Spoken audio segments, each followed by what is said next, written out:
I have carried a secret for most of my life, a secret that has pressed against my ribs like a second, heavier heart, one that beats only when I try to forget. I never intended to bury the truth so deeply, but life has a way of turning a single moment into a lifetime of consequences. Now, as I sit here writing these words, I can finally feel the edges of that secret loosening. Maybe this is my last chance to let it go, or at least to understand why it clung to me like a shadow I never asked for. It began on a late autumn evening when the world outside seemed to exhale mist and uncertainty. I was 15, too young to understand life, yet old enough to feel that something inside the universe had shifted. My parents had left town for a short trip, trusting me more than any teenager deserved. I had the house to myself, an empty space that felt thrilling in the afternoon but unsettling as the sky darkened. The silence was thick. The ticking of the old hallway clock sounded like footsteps approaching from a long corridor I couldn't see. I remember hearing a faint sound, a soft thump, almost like a door closing somewhere in the house. At first, I ignored it. Houses make noises. Wood expands, pipe sigh, wind whispers. But this sound came again. Louder, closer, a deliberate kind of noise, as if someone was testing the floorboards. I still don't know what drove me to step into the hallway instead of locking myself in my room. Maybe I was stupid, maybe brave, maybe just curious enough to ruin my own life. The hallway stretched before me, dim and narrow. I stared toward the end where a dark shape seemed to distort the shadows. I blinked, convinced it was nothing more than my imagination. But when I blinked again, it moved, just an inch, but enough for me to inhale sharply. I whispered a shaky hello, even though every cell in my body begged me not to. The shape stepped forward and into the weak light from the window.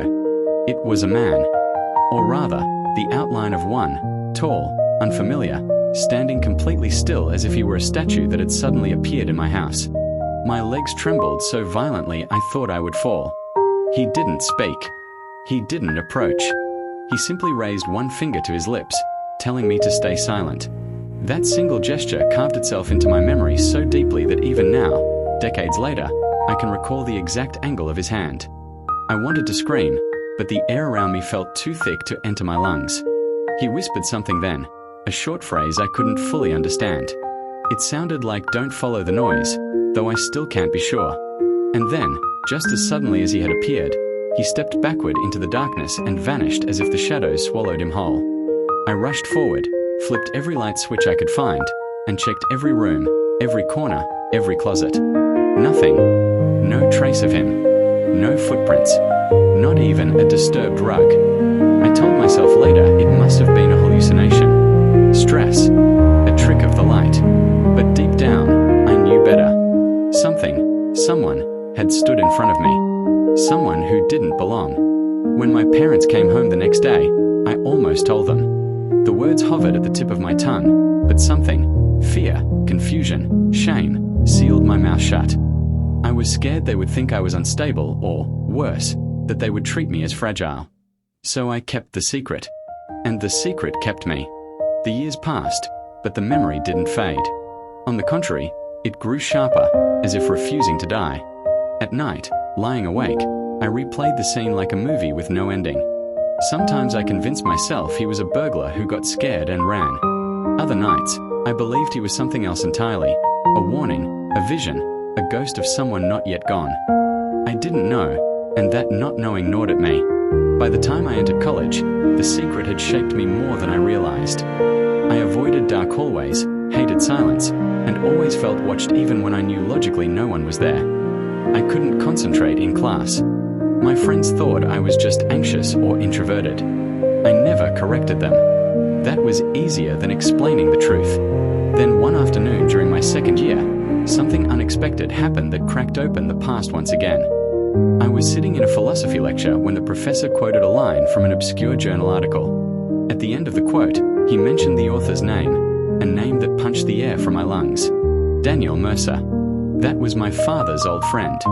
A man who had disappeared years earlier under strange circumstances. A man whose photo hung in our hallway when I was little. The same man my father once described as brilliant but troubled.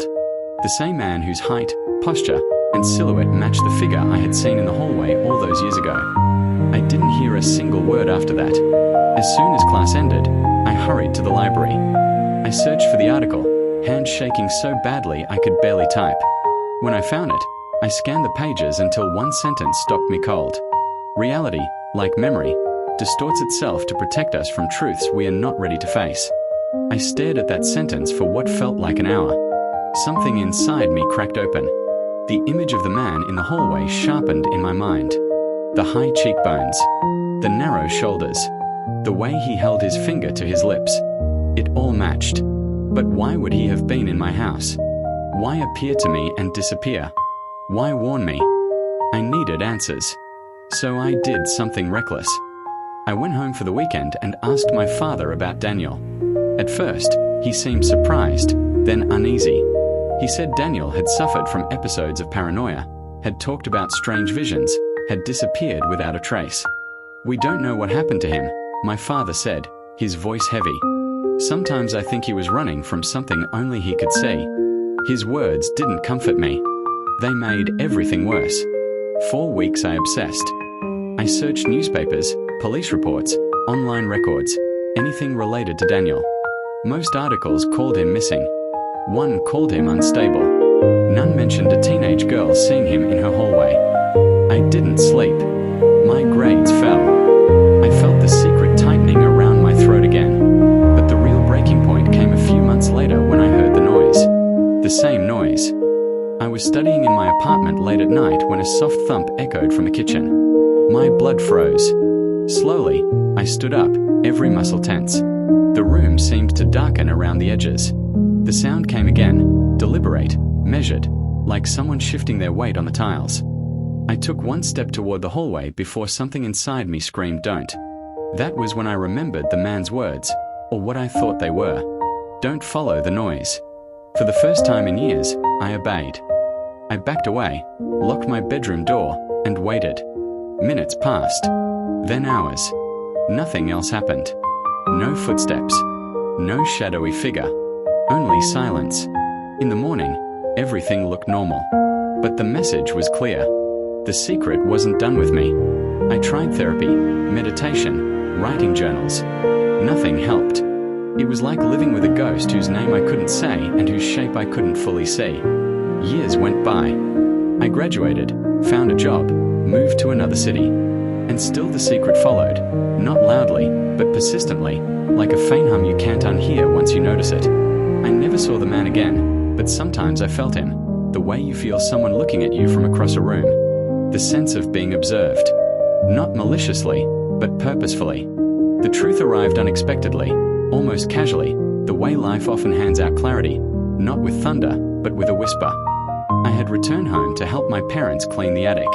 Dust floated in the air like tiny ghosts. Boxes were piled everywhere, filled with things nobody had touched in years.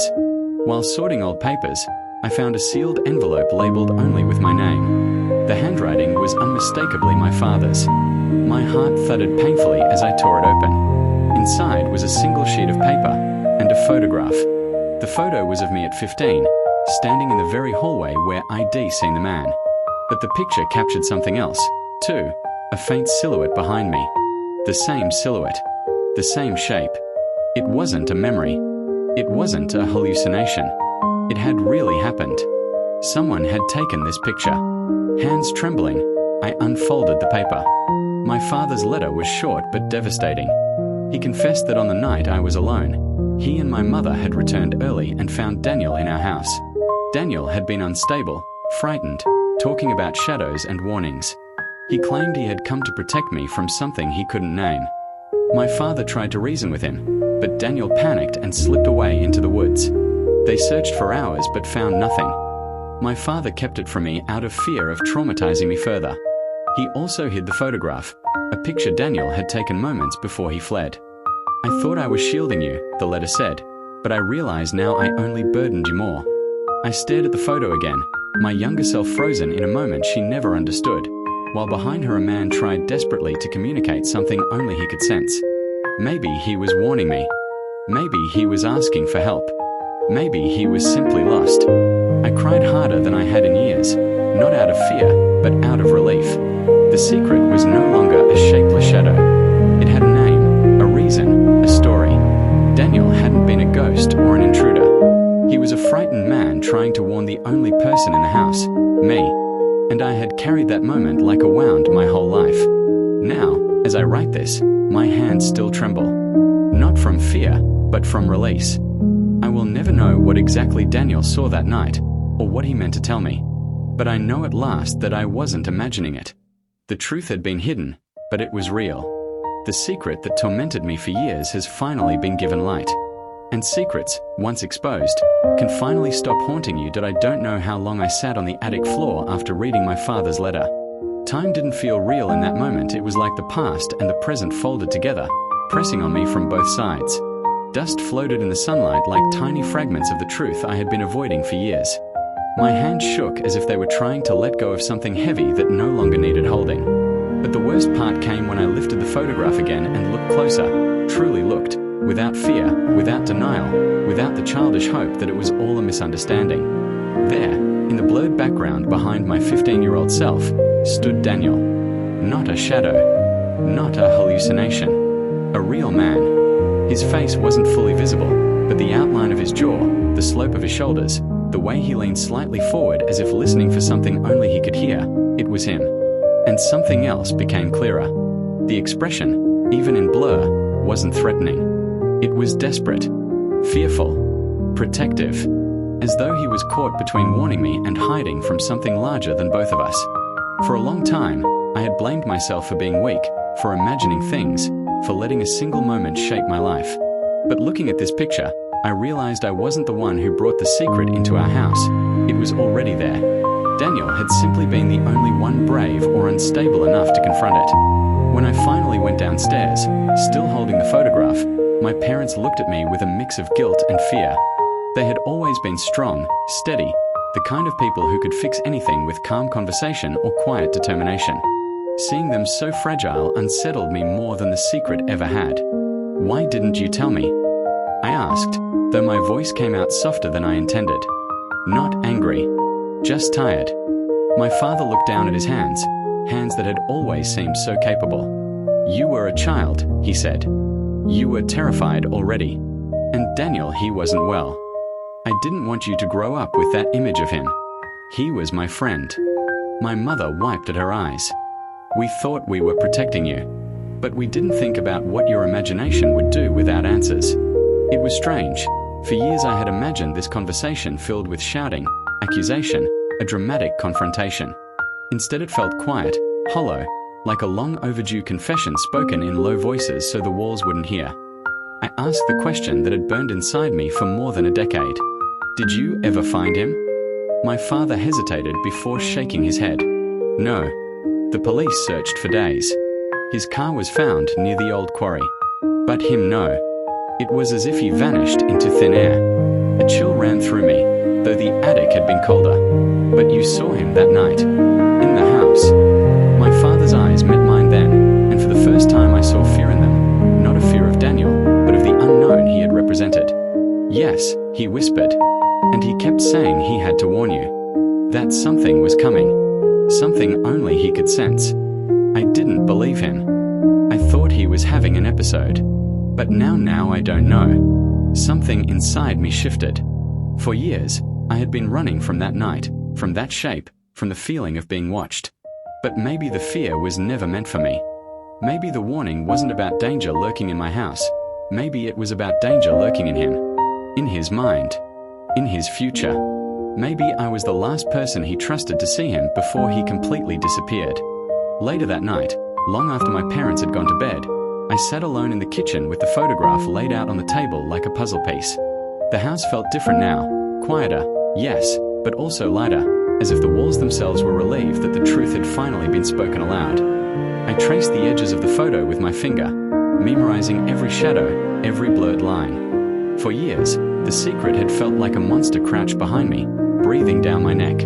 But now, seeing Daniel's figure for what it truly was, a frightened man, not a phantom, the monster shrank.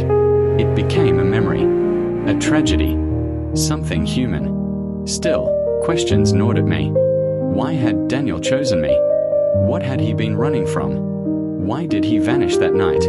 What had he meant by warning me, if that was indeed what he whispered? Those answers may never come, and I am learning to accept that. Some mysteries don't exist to be solved, they exist to teach us how to live alongside uncertainty. And yet, as I sat there in the dim glow of the kitchen lamp, something changed inside me.